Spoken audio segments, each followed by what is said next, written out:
नमस्कार. मी हरीश जगताप. लॉरिश या YouTube चॅनलला आपल्या सर्वांचे स्वागत आहे. आज तुमच्यासाठी मी एक नवीन व्हिडिओ घेऊन आलोय. आपण मागील व्हिडिओमध्ये बघितले, की महिलेला हा उदरनिर्वाह भत्ता कसा मिळू शकतो. परंतु काही प्रकरणांमध्ये आता आपल्या व्हिडिओला काही कमेंट्स आल्या, की तुम्ही फक्त महिलेला सांगितलं. परंतु ज्या पुरुषांना खोट्या गुन्ह्यामध्ये अडकवले जाते व खोट्या आरोपांमध्ये अडकवले जाते, तर पुरुष हे काय करू शकतात? तुम्ही फक्त महिलेचं ऐकलं. त्या मागणीवरून आपण या पुरुषांसाठी हा व्हिडिओ बनवला आहे. काही प्रकरणांमध्ये अशा अडचणी येत असतात, की महिला ह्या विदाऊट रिझन म्हणजे काही कारण नसताना ह्या माहेरी चालल्या जात असतात व इकडे माहेरी खोटं सांगून किंवा त्यांच्या वकिलांना खोटं सांगून ही 125 144 म्हणजे जुन्या 125 आणि नवीन कायद्याच्या 144 नुसार ते नोटीस पाठवत असतात उदरनिर्वाह भत्त्यासाठी. परंतु त्या पुरुषाने आता घाबरण्याची गरज नाही.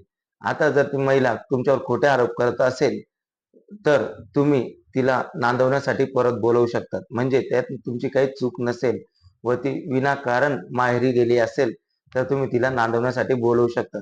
परंतु तुम्ही वारंवार फोन करून ज्येष्ठ व्यक्तींना पाठवून जरी महिला नांदण्यास नाही आली, तर तुम्ही काय करू शकता? तर तुम्ही हिंदू मॅरेज ॲक्टच्या सेक्शन 9 नुसार तिला नांदवण्याची ही नोटीस पाठवू शकतात. म्हणजे नोटीस पाठविल्यानंतर तुम्ही तिला त्या नोटीसमध्ये नांदण्यासाठी बोलवणे हे त्या नोटीसचा अर्थ होईल. जर नोटीसला त्यांनी उत्तर नाही दिले, तर तुम्ही मेहरबान न्यायालयात जाऊन सेक्शन 9 नुसार हा दावा दाखल करू शकतात. म्हणजे तुम्ही न्यायालयासमोर तिला नांदण्यासाठी येण्याची मागणी करू शकतात.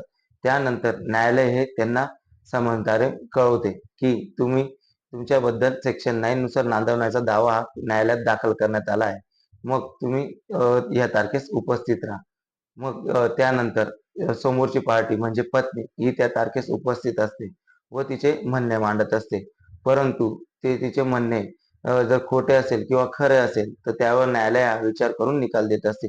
परंतु वारंवार न्यायालयाने देखील समन्स काढून ती व्यक्ती जर न्यायालयासमोर हजर नसेल होत, तर त्यामध्ये न्यायालय हा पुरुषाकडून एक्स पार्टी निकाल देत असतो. हा निकाल दिल्यानंतर जर पुरुषाच्या साईडने जर निकाल आला, तर त्याला 144 नुसार जो पत्नीने उदरनिर्वाह भत्त्याची मागणी केली आहे, तो दावा हा खारिज करण्यात येतो व पुरुषाला तो उदरनिर्वाह भत्ता हा द्यावा नाही लागत.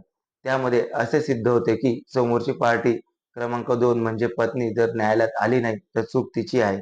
असे न्यायालय हे मान्य ग्राह्य धरून तो एक्स पार्टी निकाल करत असते. परंतु हे कोणासाठी? हे तुम्ही नीट लक्षात घ्या. जी पत्नी विनाकारण माहेरी चालली गेली आहे, म्हणजे सासरी तिला काहीच त्रास नसताना ती माहेरी गेली आहे, त्यासाठीच हा दावा ॲप्लिकेबल होऊ शकतो.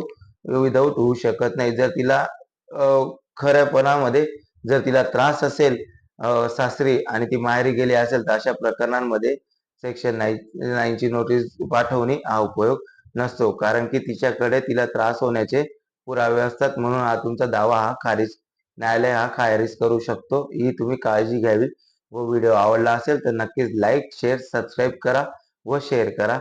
धन्यवाद.